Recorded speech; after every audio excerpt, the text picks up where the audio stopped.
topic that you mentioned is fascinating in many ways, in so many ways that I believe a lot of us are still don't know how much education system is changing and how much is impacting.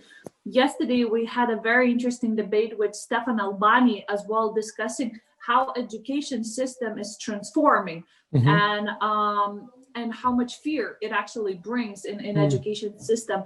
That is not enough to only use the tablets and use technology and have a Zoom meetings. What are we talking about is we are talking about individualized learning, learning that is applicable to one person. And how can you so quickly have 30 pupils in a class or 30 students in a class and have an individualized model? And I think the fears that I usually come through is the fact that the entire system needs to change. How teachers prepare curriculums needs to change. The skills that we need for the teachers change. The purpose of why we use teachers are changing. And at the same time, so that leads to the entire infrastructure of entire education system, and therefore leads to the mindset change. So that's covering a lot of fears that we now experiencing. So how are you tackling those fears of people, fears of teachers, and in your programs that you are coming across with? I think it's a very, very important point. And when I met some officials as well in Estonia 2 years ago, this was part of what I was also talking about, is that the teacher training and the talking with those who are responsible for the future infrastructure of human capital for kids and adults, we need to find a way to remove that fear. And the only way to do that is to deliver passionate training in this area. If we talk about as tech companies, and that's the responsibility we have, that we are disrupting something. We never use the word disruption other than that we don't disrupt. You need to work within the ecosystems that are there today. We're not wanting to disrupt teachers' lives. We want to help the teachers. So hopefully the hope is that during the pandemic, at least some teachers are less fearful.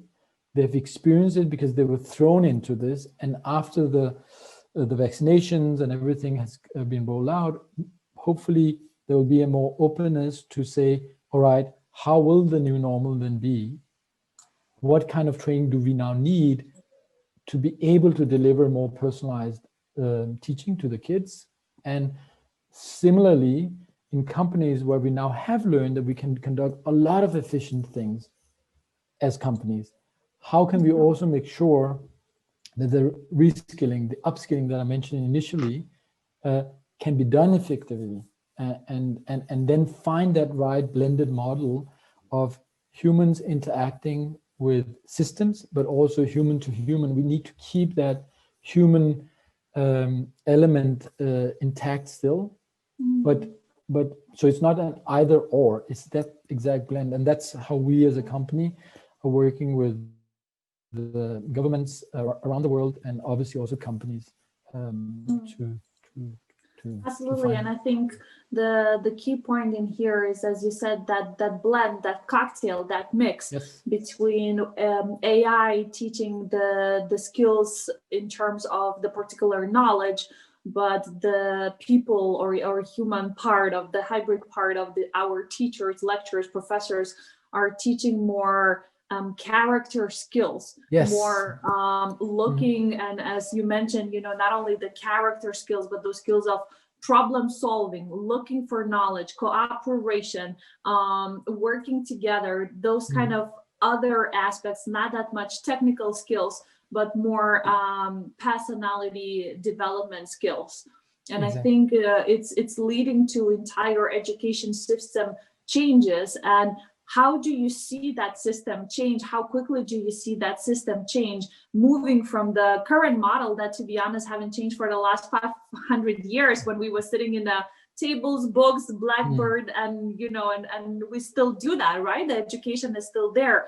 So I guess the system itself that touches the curricular, the schools, the hours the kids spend at school, I guess from the psychological research perspective, we as well see how unproductive is the amount of hours children spend in school trying to learn something by heart rather than learning the skill itself. So how do you see that system transforming, and how much time do we actually need to implement change that is not only technical change, but is a mindset change? It's a behavior understanding of entire what education means change, a conceptual change, I guess. Yeah, so 25 years ago, I started as a medical student, and nearly 23 years I've been involved in education technology. I started while I was at med school. I was a teacher there as well. And as you were saying, things we've talked and talked and talked, but very little have actually changed. I mean, there has been new technology that has come, but during COVID, it has, and many experts are saying that at conferences, it has accelerated minimum 5, if not up to 15 years, the development of that change. So now it's up to each society, if it's the kids, it's the education ministry together with the digital ministry to say, now, how are we going to do it the next 2 years? Because there is now all the tools available. It's about leadership. It's not about the tools. It's not about AI because that's a commodity. Everybody has AI at some level. It's about the leadership that's saying, this is what we are going to do. And then, of course, as a company and as a medical doctor by profession, you have to drive with evidence. That's the demand that governments and private companies that are being tried to be sold on different technologies, they have to say, what is the evidence?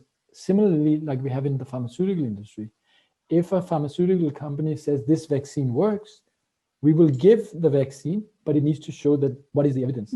So that's our DNA in our company is evidence driven. We don't want to give something that is not working. So I'm looking at a future where there's more hope for kids around the world. Hopefully, we're very active also now in Africa and other places where we may be able to lift generations and give them more opportunity. I think in the Western part and kind of Europe and the more developed part of the world, we have a big responsibility to now learn from this pandemic and do it better, not in 10 years, but already now.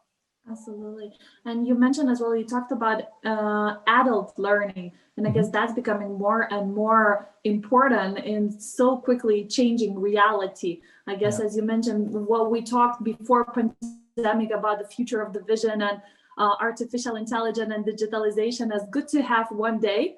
And we have in 1 year period when transformation just dropped on us, and now we are looking at the phase where adult learning and adult skill development, competency development for digitalization, not even digitalization, for robust approach, agile approach, even the psychological metrics such as resilience to change, resilience to co-working and working from home when the borders between work and home is absolutely melted. So all of those psychological skills as well, and the increased technology that just dropped on us. I mean, we all had to quickly learn how to use Zoom, WhatsApp, Skype, and everything in a day, I guess, because this is the reality. So the importance of adult learning and importance of very quickly keep up with those new skills, I guess, is becoming a necessity rather than a good to have thing.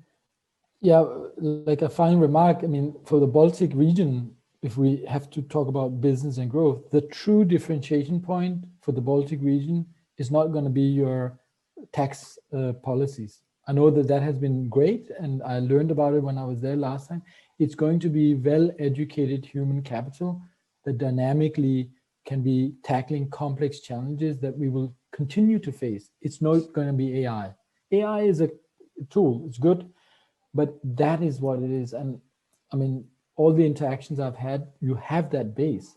So I think you are well positioned to be ready for more growth and prosperity. And we are riding that with you because we have a team in Estonia, and we're very happy with that team as well.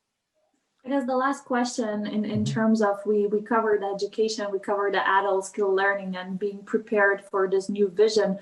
But I guess the challenge that was mentioned by every single speaker for the last 2 days was in terms of the mindset, was in terms of acknowledging the fact that the norm that was yesterday, we're never going to come back to that. And the new norm will be different. And that mindset of accepting that this is the new norm and it's changing every day and we can't predict. However, is the change of the mindset, that's social perception management. So how, what are the recommendations in this field? How do we manage mindset? How do we support people going through such a hard transition in such a short time in terms of their reality concepts are breaking? I do it myself, and my recommendation is deep reflection and doing that in nature. That'll be all leaders that can actually and have the power to change. We are in a situation where climate change is top agenda and should have been the top agenda last year, but the pandemic also, of course, came in.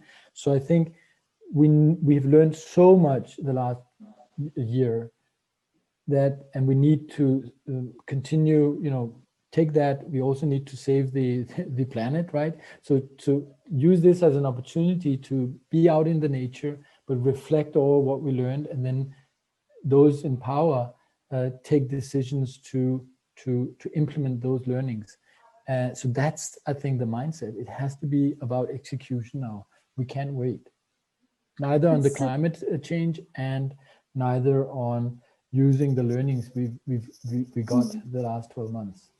Absolutely. It's very beautiful how from such a technical question we go back to a philosophical one. And it's funny enough because it was a subtitle of this entire dialogue as well when we talk about Green Deal, recovery plans, digitalization, modernization, and the Baltic Sea region expansion. And end of the day, all of the conversations goes back to the same topic of changes of the mindset, changes in our behavior in order to implement that Green Deal, ability to adapt to change in order to accept the digitalization. But most importantly, all of these changes, they are only possible if we accept that new vision of the future, or we accept the fact that reality is changing.